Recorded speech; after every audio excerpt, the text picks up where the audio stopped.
One. Hi everybody, welcome to Acadia National Park. So I am in the year of St. Cottage for my mother, so I'm unable to travel any place where I can't get a minyan. So it involves a lot of preparation if I do travel. Unlike when I lost my father in the year during COVID, there was nowhere to go anyway. I made my own minyanim, and now I'm able to travel if I can organize minyanim.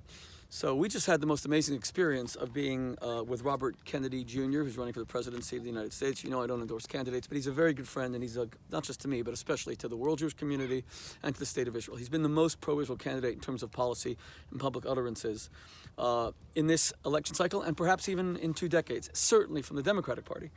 Now, we spent a couple of days with him.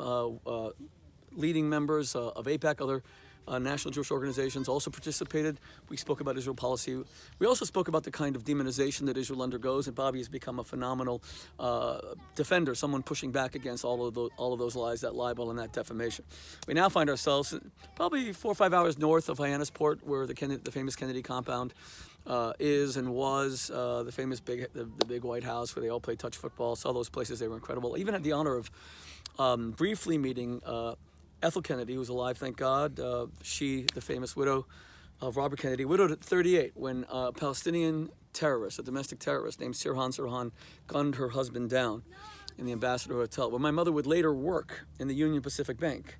Union Pacific Bank had a bank branch inside the Ambassador Hotel, so I remember the Ambassador Hotel. And Bobby Kennedy was shot there when I was just 2 years old. On June 5th, 1968, and Ethel Kennedy was widowed of her husband because of a Palestinian terrorist who hated Bobby Kennedy because of his strong support for Israel and wrote, "Bobby Kennedy must die, Bobby Kennedy must die," and then shot and murdered him in one of the greatest American tragedies of modern times.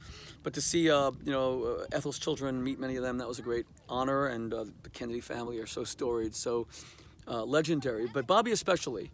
He's been so courageous in his outspoken support for Israel. So it was very nice to introduce him to American Jewish leaders. And we'll see where his candidacy goes, but it's wherever it goes, and he's polling at like 23% of the Democratic primary, Democratic field, which is very high. Second only to Joe Biden, who's way ahead of him. But still, when you're polling at 1 in 5, 1 in 4 voters, that's very significant. But wherever it goes, his outspoken support for Israel is something that our community should recognize, our community should applaud, and our community should cherish. So, Bobby, thank you for your friendship. Acadia National Park, I was able to come here because I found minyanim as well, thank God. We had a Chabad camp, who we found, and I was able to say Kaddish today, of course. We found a bunch of guys now from Vin News, Vosses Nayas News. So here we are. Hello, Vosses Nayas. Thanks for helping me make Kaddish. You guys better help me make Kaddish, or this. If you don't, then this video, like in Mission Impossible with Tom Cruise, will self-destruct in 10 seconds. Your mission, Mr. What's his name? Mr. Ethan Hunt. Ethan Hunt. Your mission, Mr. Hunt, is to join a mission for Kaddish. Impossible mission. Join a mission for Kaddish. If you do not, you will be disavowed by the agency. The director will deny all knowledge of you, and Hashem will be really angry, and I, Shmuley Boteach, will come after you. So Vin News, help me with my minion for Kaddish. God bless you guys. Take care.